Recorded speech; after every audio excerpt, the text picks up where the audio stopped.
aujourd'hui, je pense que vous le savez, mais c'est vraiment avec un grand plaisir qu'on est en votre compagnie, Elise Fischer, pour votre saga, moi je vais dire comme ça tout de suite, en 2 livres, mais qui aura encore une suite, hein, si je ne me trompe pas. Donc pour la saga Les Femmes des Terres Salées pour le premier volume et Les Promesses du Sel pour le deuxième volume aux éditions Calman Levy. Saga, c'est ce que je disais. Quelle est l'origine un peu de cette histoire? Parce que quand on se lance et qu'on a près de 800, 1000 pages, est-ce qu'on sait qu'on va y arriver, tout simplement? Alors, je ne sais pas si je savais que j'allais y arriver, mais j'en avais très envie. En fait, cette saga, elle est née il y a 4 ans, je crois. J'avais été invitée d'honneur à un petit salon, enfin, petit salon par le nombre d'auteurs, mais où il y a une grande fréquentation, à Saint-Nicolas-de-Port. Et je rencontre Mireille Klein, qui est un peu historienne locale, elle a été enseignante, etc. Et je vois un livre, un album, qui ressemble à ce que j'avais fait sur les mineurs de charbon. Paroles des derniers mineurs. Bon, les mineurs de sel, il y en a toujours, puisque c'est la dernière mine de sel en activité à Saint-Nicolas-Varangéville. Elle me dit, oh, ça serait bien, Élise, si vous faisiez la même chose sur le sel que ce que vous avez fait sur le charbon. Mais je lui dis, mais figurez-vous, comme j'habite quand même pas très très loin, à côté de Baccarat, c'est un sujet auquel je pense depuis un certain temps. Alors, bon, on a bien discuté, du coup j'ai eu plein de sources, etc. Mais simplement, je me suis dit, moi, je ne vais pas faire uniquement Saint-Nicolas-Varangéville. Je sais bien qu'à Dieuze, il y avait les salines royales du temps de Louis XIV et même bien avant.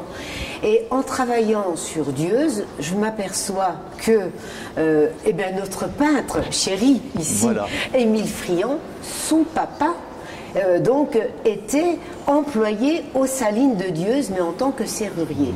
Et si Nancy a pu en fait récupérer, si je puis dire, le peintre Émile Friand, c'est parce que la pharmacienne et le pharmacien de Dieuze savaient que la guerre de 1870 ne serait pas en faveur de la France et qu'à un moment donné, il faudrait opter. Non seulement on prendrait l'Alsace, mais une grande partie de la Lorraine, ce qui est la Moselle aujourd'hui.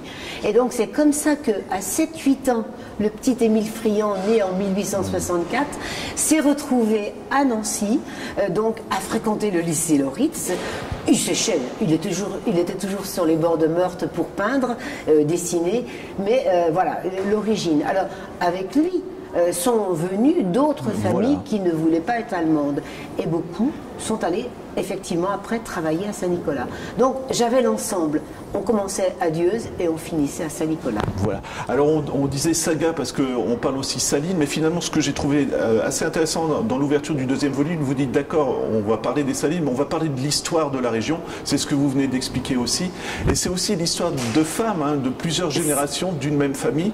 Alors forcément on ne peut pas parler de toutes les femmes, mais c'est très intéressant parce que vous leur donnez à chaque fois un caractère. Est-ce qu'il y a le poids du destin? C'est ça qui m'intéressait chez elle. Ça c'est presque un peu malgré moi. Ouais. Au départ on est en milieu rural parce que très souvent, c'était pareil dans les mines de charbon, les employés des mines avaient leur petite ferme, une fermette, avaient leur terrain de culture, mais l'hiver, quand tout est arrêté, bon, on allait aux salines pour des contrats, c'était déjà des CDD, hein, bon, ça n'avait pas ce nom-là, pour 3 mois, 6 mois, et ça mettait du beurre dans les épinards. Donc, et ce qui m'intéressait, c'était de voir la place des femmes dans ces milieux d'hommes. Elles ont travaillé aux salines. Elles en avaient le bout des doigts rongé. C'est terrible ça. Mais elles ont fini par aimer leur travail parce qu'elles savaient que sans sel, il n'y a pas de conservation des aliments. Le sel, après, à Varangéville, dans la deuxième époque, bah, c'était aussi la potasse, c'était tout ce qui était, même la chimie, puisque on disait à Dombasle, Dombasle c'est Solvay, et Solvay c'est Dombasle. Mais s'il n'y avait pas eu le sel, il n'y aurait pas eu Solvay. Exactement. Donc il y avait tout ça. Alors le poids des femmes est important. Alors l'art est important pour moi aussi, parce que, évidemment, Friand, le papa qui travaillait aux salines, il traîne derrière lui beaucoup de gens. Et dans cette saga, puisque c'est une histoire de femmes dans une famille de génération en génération, il y en a une qui est à l'école, la petite Émilie, en même temps que Friand, qui fréquente aussi le pharmacien, ils vont dessiner ensemble. D'ailleurs, Émilie, en fait, elle est sculptrice. Je vois que juste à côté de moi, il y a un buste qui a été fait par Ernest Bussière. Beaucoup ont cru, parce qu'il n'est pas très connu, que j'avais inventé un sculpteur ami de Friant, mais pas du tout. Ernest Bussière à Nancy, il avait son atelier rue de Toul. Il le partageait avec Friant, et Émilie, elle nargue un peu, si on peut dire, Friant en disant « Toi, tu fais tout à plat, et moi, on tournera autour de mes œuvres, on sculptera. » Et Friant, il dit « Oui, mais ce qui est plus beau, c'est ce qu'on imagine. » Voilà. Et c'est ça qui est passionnant, parce que Émilie, enfin tous vos personnages féminins, moi je les ai trouvés excellents, parce qu'ils ont, encore une fois, il y a le poids du destin malgré tout. Émilie va rencontrer Paul. Alors on va peut-être pas trop dévoiler dans quelles circonstances. Pas trop dévoiler, mais j'ai eu beaucoup de chance voilà. En écrivant. Allez-y, parce que je sens que vous êtes passionné encore par vos personnages. Il y avait eu, ici, au Musée des Beaux-Arts, une grande rétrospective. J'avais quasiment fini. Mais j'étais un peu embarrassée avec une histoire de meurtre. Et on voit vraiment tout ce qu'a fait Friant. Et il y a une période de Friant qui est peu connue, c'est l'époque incohérente, où en fait les auteurs et les créateurs se sont amusés. Et là, Friant a fait des peintures où on ne respectait pas du tout les proportions, puisqu'il y a une affiche de théâtre, il y a un banquet, il y a des hommes qui ont des têtes plus petites que la citrouille qui est sur la table. Mais il y a aussi un tableau qui, moi, m'a bouleversée, qui avait été exposé rue des Dominicains chez un libraire, Wiener. Et ce tableau, c'est La noyée de la Meurthe. Et on voit une femme. Alors, c'est pas du tout le coup de pinceau de Friant. Elle est dramatique, cette toile. Là, il ne s'est pas amusé. Elle est au fond de l'eau. Au-dessus d'elle, il y a un enfant qui s'échappe et il y en a déjà un qui est mort. Moi, j'ai une histoire terrible avec une jeune femme qui est enceinte, bon, pas mariée, on ne sait pas de qui. Bon. Et puis, on a aussi une peinture, puisqu'on avait quand même à Nancy la Charles III, la prison, et il y avait des exécutions capitales. Je crois que la dernière, c'est en 1954.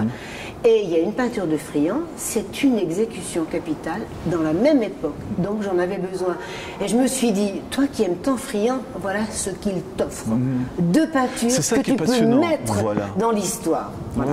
Mais ça, c'est les petits anges ou les petits démons. C'est Bernard Clavel qui m'avait dit, on n'est pas toujours maître de sa plume. Les personnages, on les a fait naître, mais après, il faut les laisser aller. Moi, je laisse aller. Voilà, mais c'est ce que je trouve passionnant. Vous m'excusez, je regarde les notes en même temps. Mais parce qu'après, on va avancer un petit peu avec le personnage de Charlotte, hein, qui est l'enfant justement d'Émilie et de Paul. Et là aussi, c'est encore une fois, il y a aussi le poids du secret. Je trouve que c'est assez émouvant parce que ce sont des femmes qui essayent d'évoluer dans la société, mais on fait tout pour les bloquer finalement. C'est le poids des conventions. Voilà. Alors, la société étant encore très structurée, bien avant 68, et même peut-être encore maintenant, une fille qui était issue d'un milieu moyen n'aurait pas épousé un noble. On a ces conventions-là. Et comment les braver? Et Charlotte, ses parents se sont élevés. Elle a grandi avec Maurice qui deviendra médecin. Et même médecin, finalement, Émilie, elle prend pas, je trouve, le bon tournant. Oui, elle est tellement dans le mariage avec son mari que tout en aimant sa fille, elle ne se rappelle pas d'où elle vient. Voilà. Elle est une parvenue. Et elle va même écraser sa fille plus tard, Charlotte. Presque. Elle va l'écraser, lui interdire d'épouser, etc. etc. Voilà. Et on va cacher sur tout ce qui s'est passé dans la famille. Donc il y a le poids des secrets. Ça, j'adore. Je dis souvent aux personnes qui viennent pour des dédicaces, alors les secrets chez vous, je dis, vous avez une commode, il y a 3 tiroirs.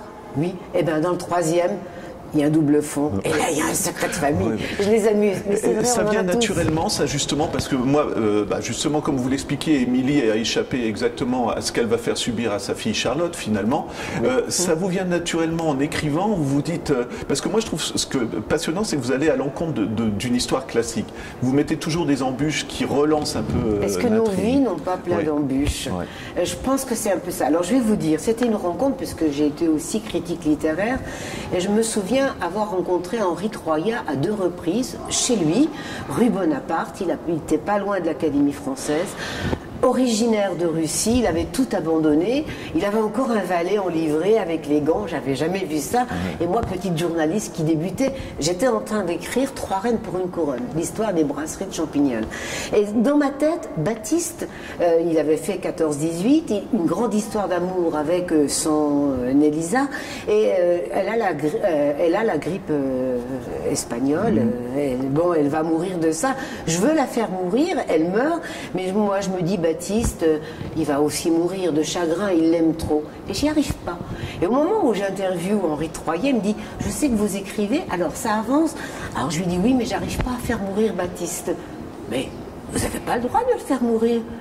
Il est né de votre plume, mais maintenant il a sa vie propre.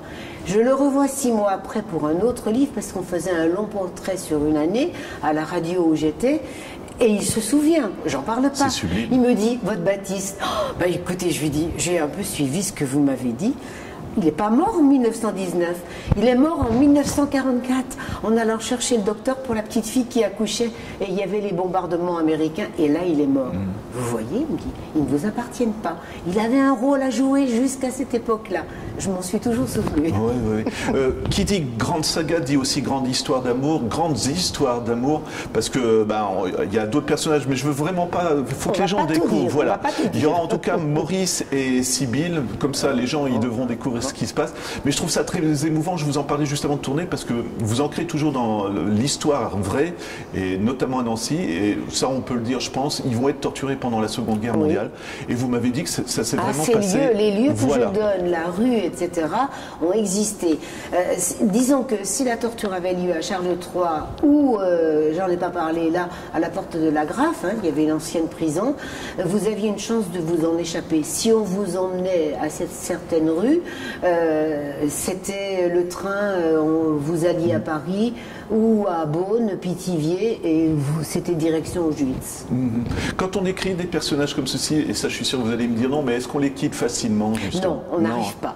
Je pensais avoir bouclé au bout de 2 livres, et le 3e, celui qui sera à la rentrée, maintenant je sais que c'est lu et accepté, je vais le présenter aux représentants des libraires, c'est dans la semaine sainte, le mardi 16 avril, donc c'est accepté, au contraire, ils y croient. Non, on n'y arrive pas, parce que Charlotte, elle a un demi-frère, Léopold, on l'a vu quelques fois, et l'histoire qui naîtra, c'est Léopold est déjà très vieux, il est à la maison Saint-Charles à Nancy, de temps en temps il a des oublis mais pas tout, heureusement un petit peu de bon vin de Villiers Saint-Étienne ça peut l'aider, Léopold il dit sinon les mots partent dans la glu, il a un peu de mal mais ça revient quand même, il est bien entouré. Non, on a du mal et là je sais que ce sera bouclé parce que je pouvais pas abandonner Léopold. Qu'était-il devenu? Il fallait qu'on sache. Important aussi de raconter l'histoire de la région par le biais de Alors en du même roman. temps, mais vous savez par rapport à ce qui se passe aujourd'hui, si j'écrivais un roman très contemporain, imaginez, c'est une gamine qui se promène un samedi dans les rues de Nancy, elle rencontre son chéri, etc. Ah, et c'était pendant l'hiver, un jour de gilets jaunes. Je vais le raconter. On est dans l'histoire. C'est la petite histoire dans la grande histoire. Et ça, j'aime. Mais Robert Merle, vous savez, avait fait la même chose avec les voltes, les robes à crinoline. Oui. C'était toujours le valet qui regardait par le trou de la serrure ce que faisaient les maîtres. Il y avait leur histoire. Et il y avait la grande histoire de France. Voilà. Élise, on vous remercie vraiment beaucoup. Je vais juste rappeler les 2 volumes de votre grande saga. Donc, c'est Élise Fischer, Les femmes des terres salées, et le volume 2, c'est Les promesses du sel aux éditions Calman-Lévy. J'en profite aussi pour remercier le Musée des Beaux-Arts qui a accepté qu'on fasse l'interview ici. Et pour moi, c'était important parce qu'on est au milieu des œuvres d'Émile Friand et c'est un des personnages aussi de votre saga. Encore une fois, merci beaucoup, Élise. Voilà. Merci à vous.